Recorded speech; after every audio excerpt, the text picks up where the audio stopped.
Porque eu acho que esse também é a pegada do carnaval, sabe? Cada um fazer o que quer, né? Fazer o que tem desejo, ir até onde a energia aguenta. Eu, ouvindo a Flaviane aqui, pensei, eu já quis também fazer tudo o tempo todo agora, ir para todos os blocos, emendar uma coisa na outra. E acho que ultimamente eu estou mais equilibrada. Eu usaria essa palavra equilíbrio porque eu tenho me equilibrado mais na bebida, na alimentação, no tempo na rua, porque normalmente eu sou uma inimiga do fim. Meu marido sempre fala isso, você é inimiga do fim. E eu gosto mesmo de ficar até o final, eu gosto de experimentar. E eu não faço isso porque os outros estão fazendo. Eu acho que isso é muito importante, né? Você encontrar o seu desejo por si só, não porque os outros estão fazendo. Eu faço porque eu gosto de carnaval, eu gosto da alegria, eu gosto de gente, conexão, rua.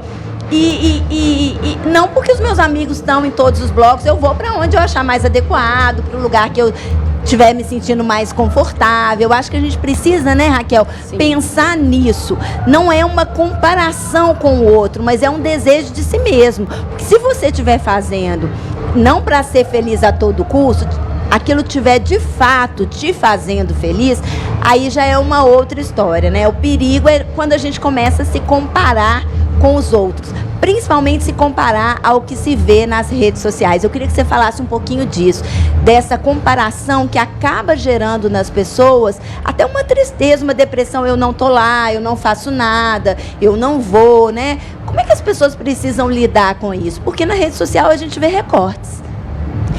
Eu acho que o que a gente tem que refletir é isso, se fazer algumas perguntas na hora de entrar nesse movimento, assim. Isso combina com o meu estilo de vida, né?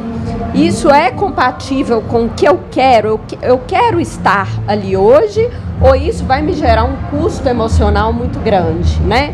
Porque as pessoas, para estarem na folia, aquelas que não querem, acabam recorrendo a métodos, né? Como uso de álcool, uso de drogas, para conseguir estar ali. Então, será que é isso mesmo que é preciso ser feito para a questão da adequação? A gente tem uma necessidade muito grande de adequação social, né? Uma pressão interna, né? Por uma necessidade de pertencimento. E às vezes você está comparando uma coleguinha que está ali, foi dar uma voltinha, tirou uma fotinha, ficou 5 minutos em cada lugar e está lá na Netflix, felizão na casa dele, né? Uhum. Então, a gente considerar que esses momentos de descanso, eles também são momentos de bem-estar. São momentos de validação da nossa expressão emocional. Super concordo. Vamos ver aquelas duas aqui, ó. Super concordamos. Mas tem um personagem que eu achei interessante, quando a Mariana perguntou para ele se você está aqui porque você quer ou porque você acha que tem que estar. Ele falou assim, é claro que a gente tem que estar. Claro, para quem? É isso. Não, tem que estar nada, né? Tem que estar por quê? Você via um perfil mais jovem, né? Todos os entrevistados, né? Acho que deve ter essa casa aí de seus 20 e poucos, que eu acho que tem um pouco dessa pegada, né? De querer realmente aproveitar mais a vida, de se jogar, de ir até quando sobrar um ticutinho de raio de luz ali dentro do corpo. Mas vai. Agora, o que me incomoda, a Zaca abriu isso e eu acho que é muito bom, quando assim, você se depara com um perfil desse que acha que você tem que ir, aí você fala, não, eu tô pegando minhas coisas, tô indo embora. Ah, mas já, por quê? A não aceitação. É a não aceitação do outro. Por que as pessoas têm dificuldade em respeitar o nosso limite? Uhum. O meu limite é diferente do da Renatinha, do seu, da Zaca. E tem algumas pessoas que quando você fala, não tô afim, vou pegar minhas coisas, vou embora, acha ruim. Uhum. E fora que o seu limite também, Flá, é assim, no dia, né? Um dia você tá bem, o outro você pode não estar. Perfeito. Um dia você quer brincar o carnaval, o outro você quer descansar, como a Raquel trouxe o próprio exemplo dela. Então, assim, às vezes naquele dia, ontem, minhas colegas de trabalho, depois que o trabalho encerrou, abriram uma cerveja. Eu não obrigado, eu não queria tomar uma cerveja. Então, assim, eu acho que as pessoas têm que se sentir no direito de fazer o que quiserem. Elas têm essa liberdade justamente para isso, né? De recusar, né, gente? O direito de recusar. E o outro de não pressionar. É interessante, Raquel, a gente está com imagens que eu não estava entendendo muito bem, agora que eu entendi, porque tinha uma gente deitada aí no chão. Aí eu não sei se era de cachaça ou era sono mesmo ou de cansaço. Mas aí agora você tem um pouco disso tudo. Carnaval também, para quem não gosta, é o momento de descansar, de recarregar energia, porque tem um ano inteiro aí pela frente. Se é que a pessoa consegue, depende de onde ela mora, né? Porque tem total. blocos espalhados na cidade inteira. O bem-estar, né, o descanso são formas, né, validadas de cuidado emocional, de, né, apoio psicológico. Então isso tudo é muito importante. E você estava falando, eu acho que a cultura do carnaval, ela é uma verdadeira ditadura. Se você não estiver na folia, você não está aproveitando o carnaval. Então isso é muito marcado na nossa cultura, né? Então as pessoas acabam se sentindo mesmo com um sentimento de inadequação muito grande se elas não estão presentes dentro dessa cultura. Isso né? acontece também com pessoas que não bebem, que saem, se divertem, né? Mas não bebem. Pessoas que naturalmente não bebem. Elas são, mas você não vai beber? Elas sempre escutam isso. Eu sei porque meu marido e meu filho não bebem, né? E aí quando a gente vai a restaurantes, mas você não vai beber? Mas não vai beber nada. Como assim? Como se houvesse uma obrigação de que as pessoas bebessem. Né? E a gente também tem que pensar nos custos emocionais, né? De estar aqui, né? Ou essa sensação psicológica, esse mal-estar psicológico contemporâneo de não estar presente. Isso gera, né, consequências psíquicas muito significativas. E quais são essas consequências? Você podia falar pra gente, né? Quais são esses custos emocionais? Ansiedade, depressão, baixa autoestima, né?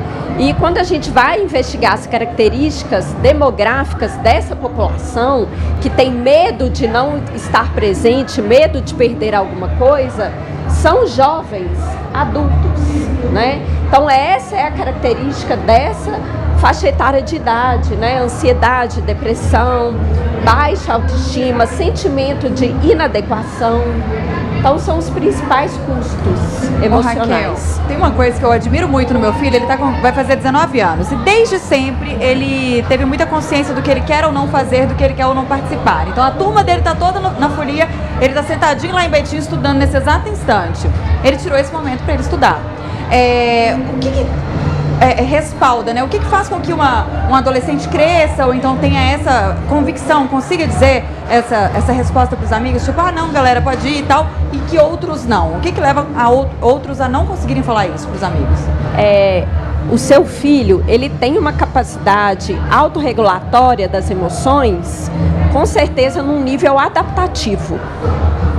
Que lindo, filho. Pode ficar feliz. Né? Porque ele consegue dar uma resposta emocional que tem a ver com o seu estilo de vida. Exato. E isso é preditor de saúde mental. Nossa, Até porque eu fiquei emocionada de ouvir isso, né? A gente tende e às vezes até a gente, pai e mãe, às vezes também não sabe aceitar, né? Sim, fala, a gente, às vezes também não vai, sai, um pouquinho, vai curtir.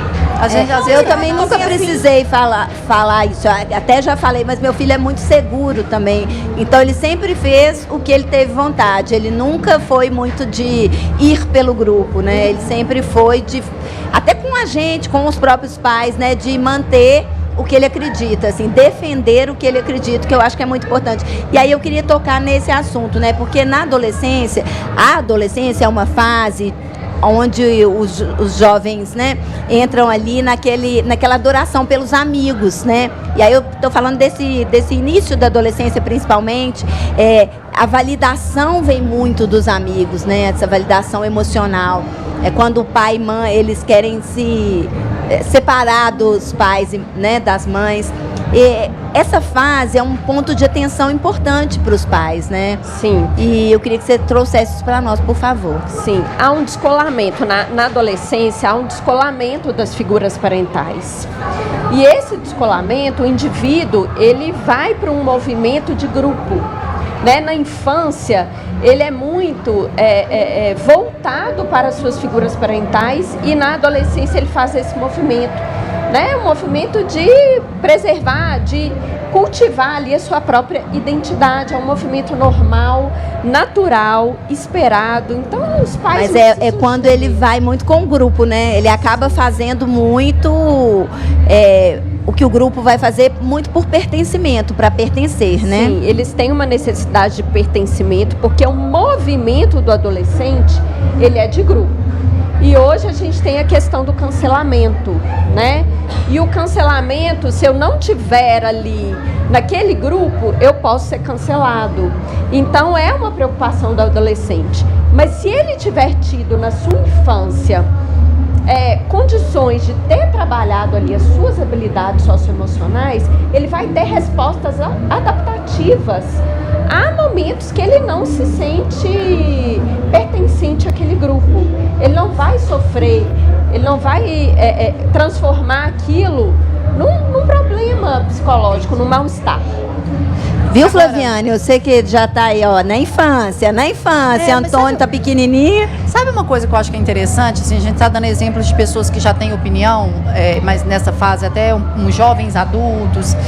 Como estimular que eles mantenham a sua opinião, mesmo sob pressão de grupos e de amizade, assim, sabe? Porque isso é muito legal quando você vê pessoas assim, que se mantêm. Não vou porque eu tenho que estudar, ele tá com outro objetivo. Ou não bebo agora, porque eu não bebo. Não quero, não gosto, não aguento o gosto da cerveja.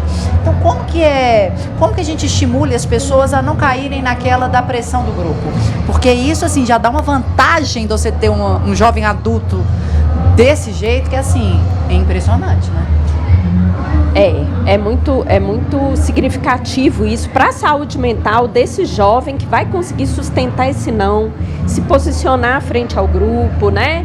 E bancar essa decisão. Isso é difícil, né? Mas eu acho que nós, enquanto pais, se a gente sustenta uma comunicação assertiva, né? Explica desde a infância o poder da linguagem, o poder de não ficar só preso à fala do outro, ao movimento do outro, né? Aquele clichê, né? Você não é todo mundo. Eu acho que ele vale para a gente ir trabalhando com os nossos filhos durante a infância, né? Explicando que cada um tem uma opinião, um posicionamento, cada um quer estar em um lugar, quer fazer uma coisa e respeitar isso. Eu acho, né, que explicando e ouvindo também, né? Porque às vezes a criança quer uma coisa, ou às vezes quer uma roupa, e aí o pai insiste, não é essa, né? Faz valer a vontade da gente mesmo, né? Assim, deixar a criança ter opinião também. Geralmente, assim, tô falando geralmente, mas eu tô falando por mim também. Às vezes a gente quer que ele faça o que a gente quer, né? Então, assim, é difícil você sustentar, não, vai lá, fala, eu não quero ir. Às vezes eu quero ir pro carnaval, ele não quer. Ah, mas você vai. Uhum. Você vai porque a gente vai.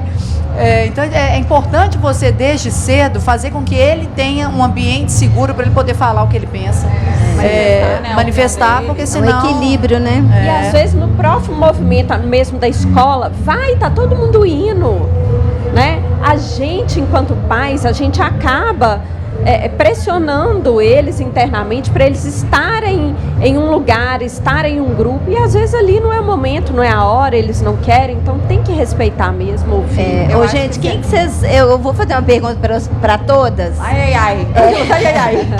Não, é porque assim, eu acho que em algum momento da vida nós já sentimos, Flaviana já trouxe isso um pouquinho, mas quero que ela fale mais.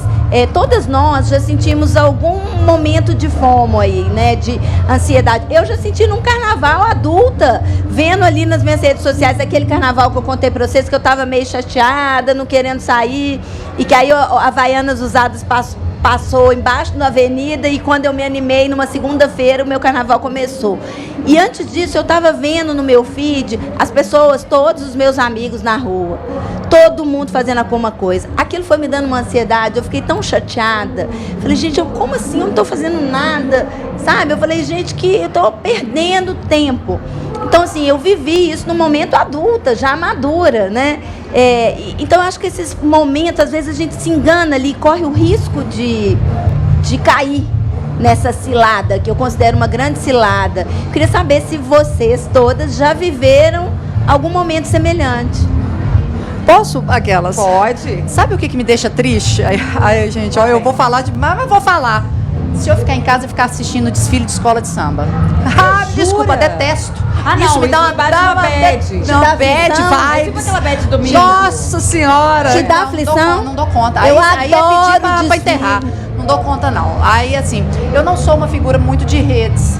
Então, eu não vou ficar, assim, se eu já tô em casa, eu não vou ficar olhando toda hora pra ver o que as pessoas estão fazendo, porque eu acho que estimula esse sentimento. Agora, o que vai me dar essa tristezinha de, pô, tô aqui em casa, se eu ligar a televisão e colocar pra assistir. Ah, vou fazer qualquer coisa, menos assistir isso, porque eu não gosto. Isso me dá uma tristeza. É engraçado, que eu acho que são momentos mesmo, né? Eu também sou muito de redes, igual a Renatinha. Adoro navegar no Instagram, especialmente. E por muito tempo, antes eu olhava o Instagram e sofria por ver as pessoas curtindo. Hoje eu não tô nem aí. Eu tenho vontade de postar o meu story no sofazão falando, morra de inveja. Eu tô também. aqui descansando. Eu acho que é isso, é ter essa regulação de entender o que é importante para você naquele momento. Exato. Porque o que pode ser naquele momento não precisa ser necessariamente no dia seguinte, né? A gente tem essas nuances, né? E isso é que é o legal do ser humano, né? Poder descansar, poder estar aqui, poder dividir energia com o outro. Tem dia que a gente tá caladinho e não quer nem conversar, né?